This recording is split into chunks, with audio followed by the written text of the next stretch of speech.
like that. Okay. I'm good. So ito na nga guys. Naglalakad tayo. Papuntang breakfast area. Nakakatuwa lang kasi yung elevator nila dito nagsistart sa 0. Unlike in the Philippines, walang number 1, diba? Diretso number 2.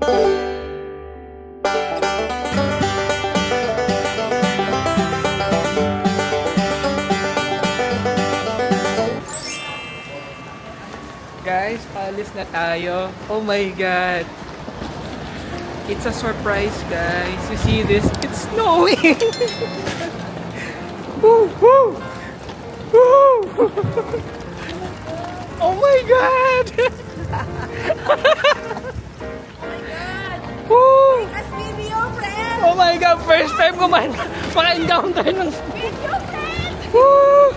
Friend, Woo! tingin, friend! So, tingin tayo. Woo! Friend! Hi! Woo! Guys! Oh my God! Oh! Fuck! Oh no! Guys! I love it! Magsasnow.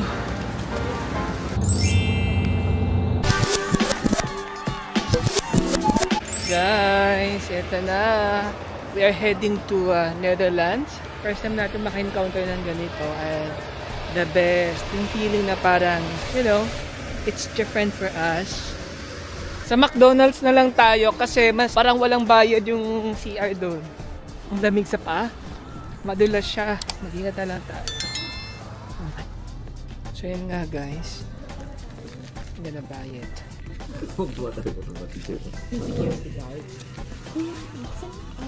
Masarap siya guys.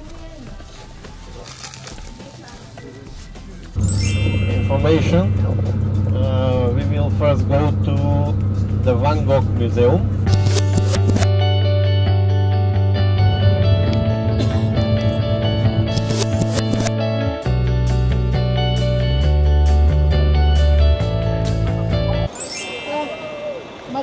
Sama tayo sa kanila. Correct. Go. There's a bike lane, guys. Ayan, no? So this time, we are now in Amsterdam. Yes, here in Netherlands. And kakababa lang natin. My friends are having fun, guys. You see that? Go! So guys, this is the Van Gogh Museum, which is very famous here in Amsterdam. Isa to sa mga pinakasikat na pinupuntahan dito sa Amsterdam. We are still in Amsterdam, which is the capital city of Netherlands. And we all know that Amsterdam is the lowest sea level of all countries here in Europe.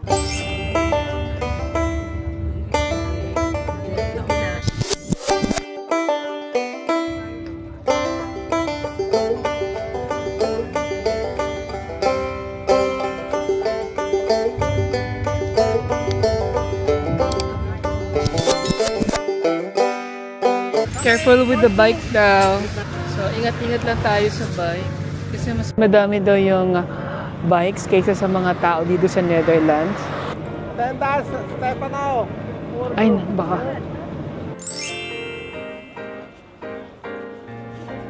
Amoy cannabis yung ano to. Area na to. Which is, alam naman natin na very legal sa kanila yung buying or using cannabis. So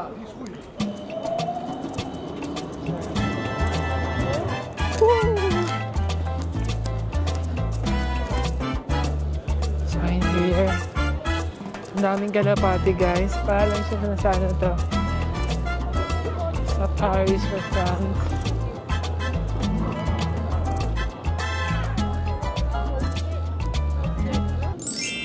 Okay guys. Let's go, let's go. Hawakan, baka mahulog. Oh my God. This is it. Sa likod na lang.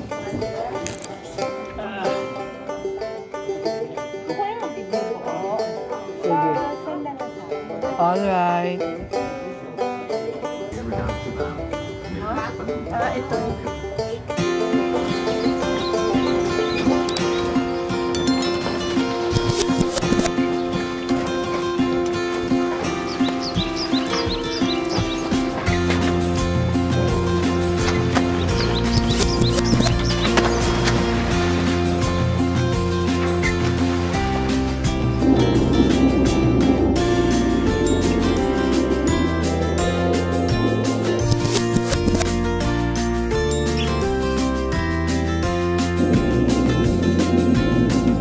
next day. Hey man, hello everybody. This is Heman, your everybody. Welcome back to my channel. So today we are now in Rotterdam, here in Netherlands, and as you could see, it's raining outside. Lakas na ulan, tapos hindi natin ito na-anticipate. Kailangan everybody has an umbrella. Yes, tuloy na tuloy.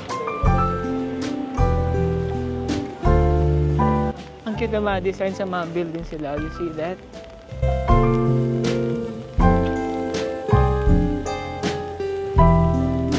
Oh my God, ang cute oh.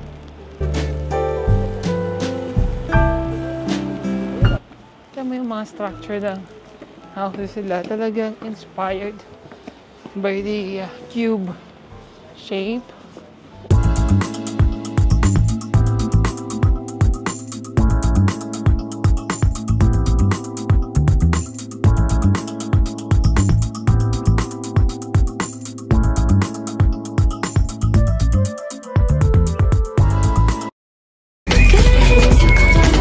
Lalaki ng service nila eh.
Hey man, hello everybody. This is Heman, your everybody. Welcome back to my channel. How's everybody doing? Now we are now in Brussels, here in Belgium, the capital city of Belgium. So, kung mapapansin nyo guys, we are now in Palace. So stunning, you know, very opulent, and I love the place. So hypnotizing. A lot of people also having their own moment. Okay, so guys, okay na?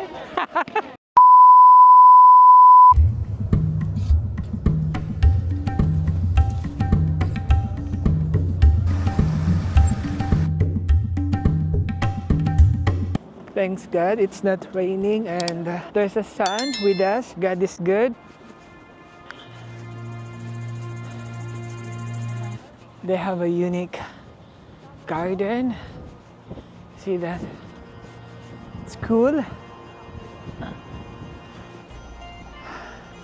So yun na nga guys, kararating lang natin. It's 2:30 in the afternoon here in Brussels. Brussels, Belgium. So we are in front of Atomium, or you see this?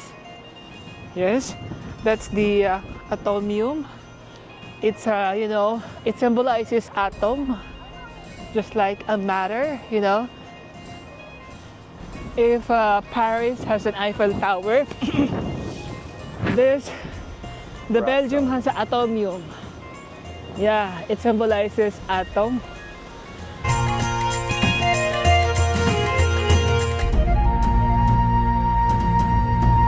Yun nga guys, we are under the Atomium, and you could see it's really big, contains of 10 bolts, and it represents atom. So ito daw, ginawa daw to just to inspire young children, or you know, students to be hardworking and to be more efficient when it comes to the field that they choose, kung anong maging sila. So you know, it's a sign of hardworking and inspiration. We found this spot guys. It's oh my God, it's Korean Fields. Yeah. I'm sorry. I'll go, I'll take your photo. Ayan, wait lang. Yo. A few moments later.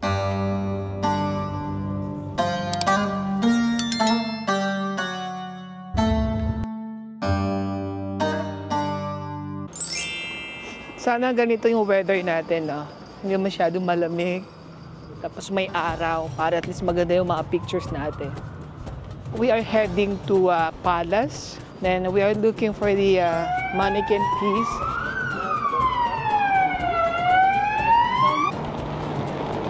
And what I love here, guys, is that, you know, you could observe mode of transportation here usually by the use of, unlike in the Philippines, it's more on SUV, mga malalaking sasakyan. Pabunggahan dito sa kanila para mga sedan style lang. Yan, maliliit lang.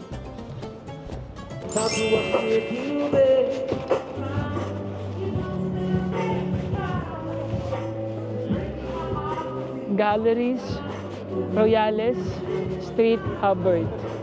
Hubbard. Shopping center. Is this a shopping center?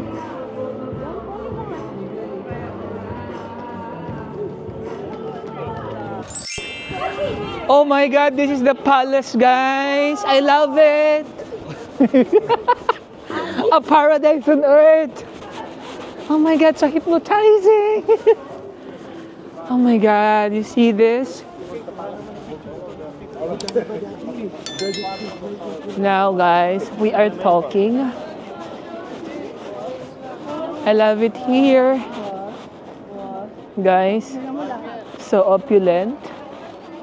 It seems that, you know, every corner of the buildings has a gold-plated, you know.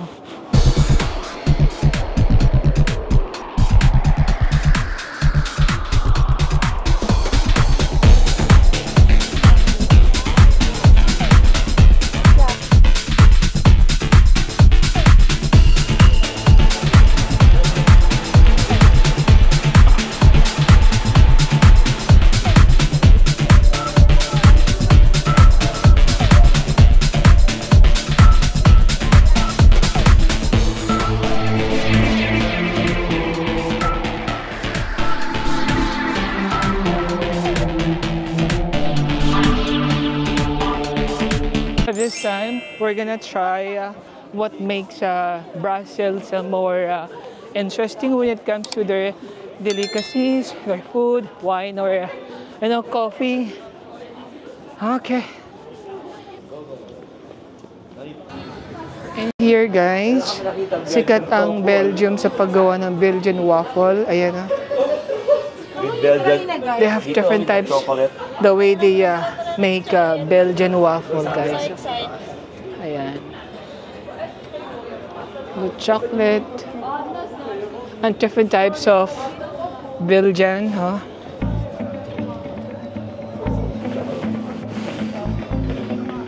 Classic lang kinuha nila. I think we're gonna try the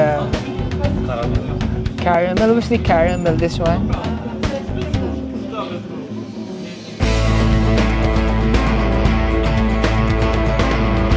Ang sarap ng waffle nila, guys.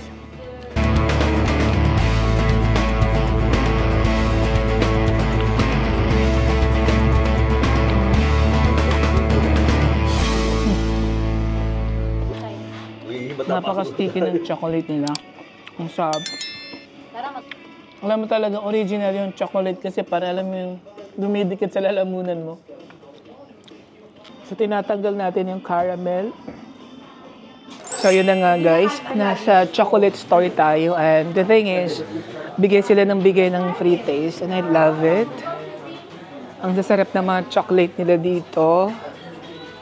But the thing is, sawa na ako. Kasi parang, dami ko na din nabili. Nakakasawa din kasi pag ano to eh. Too much.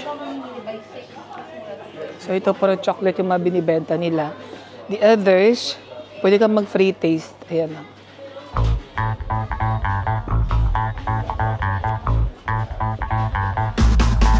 Iba-iba talaga siya, guys. Iba-iba yung kulay, iba-iba yung size, yung design.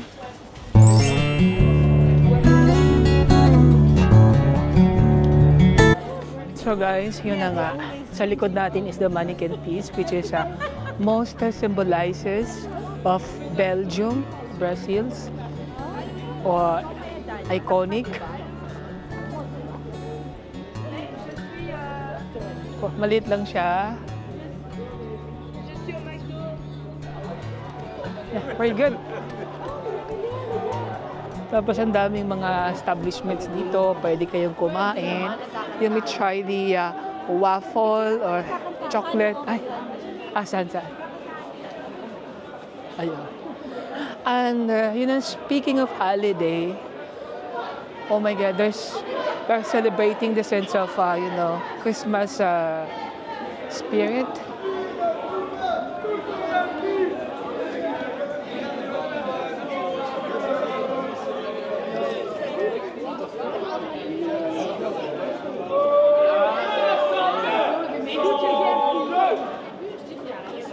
Nakaka-amaze lang. Try natin to. Pwede mo daw makita ko anong color ng eyes mo. Oh my God, it's color brown.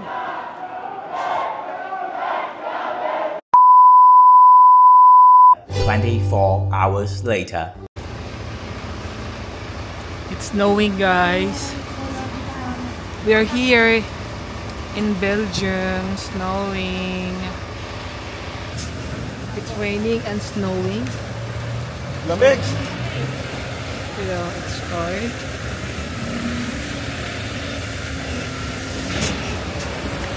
That's our hotel.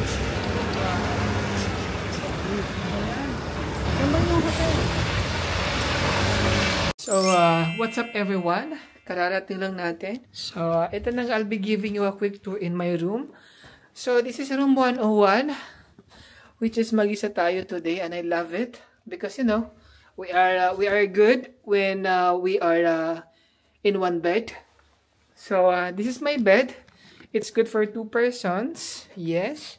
As you go in there, guys, this is the console table, which is if you are prefer to work while traveling, this is good. And this is my window, which is nasa corner tayo, and I love the weather. It's so cold, and it gives a melancholic feeling or emotion, and that's what I love. So this is my room, guys. Very cozy, very relaxing, and malinis siya, guys. Mabango. Hindi siya masyadong alam mo yun, hindi siya dusty, hindi siya kulob. And what good thing is they have ventilation naman, so parang yun ang pinakagusto ko. Hindi magti-trigger yung allergies natin dito. If you have polysinusitis, I think this is a good room. This is my toilet and bath, my water closet. Then there's also a bathtub. Never pa ako nag-bathtub. Dati nagba-bathtub ako pag may time. So yun na nga, guys. We started in Portugal. Then we proceeded to Spain, followed by France, Andorra, Monaco, Italy, Switzerland, Liechtenstein, Slovakia, Czech Republic, Germany, Netherlands, Belgium. Then, of course, our last stop is at France, which is the cream of the ice, the cream of the cake, the icing of the cake, the focal point of this trip. I know that Paris gonna be the last because ito na yung pinaka pinupuntahan ng mga turista when it comes or when they are going to Europe. Kumbaga, ito yung pinaka-highlight ng trip namin. So, we will be, our tuple gonna be at, probably it's in Eiffel Tower. Tayo natin yung mga pagkain doon. Magsasnow din bukas sa Paris. Oh my God. Oo nga, lalaki. Oh my God. You see that, guys? First time mo makakita ng ganito. Talagang to. Lakas din ng hangin eh.